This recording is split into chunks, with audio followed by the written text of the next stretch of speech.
चलो माँ, हम सुपरमार्केट जा रहे हैं। मुझे थोड़ी मिठाई खरीदनी है। एक पल रुकिए माँ, पहले सब्जियाँ खरीदें, फिर मैं खुद मिठाई खरीदने जाऊंगा। मिठाई कहाँ है माँ?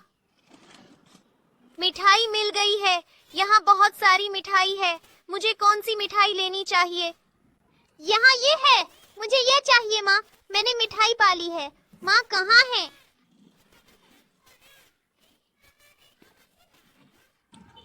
माँ माँ माँ माँ, आप कहाँ हैं? माँ, अरे क्या हुआ? मेरी माँ खो गई है। मैं उसे नहीं पा रहा हूँ। ओह, ऐसा है, कोई बात नहीं, मैं तुम्हारी माँ को जरूर ढूंढूंगा। छोटे ट्रक, तुम कहाँ चले गए? सुनिए सुनिए, एक छोटे ट्रक का बच्चा अपनी माँ से खो गया है। कृपया जब आप यह सुने, तुरंत यहाँ आकर मदद करें। छोटे ट्रक, माँ आ गई है। अरे छोटे ट्रक, माँ तुम्हें हर जगह ढूंढ रही है। माँ,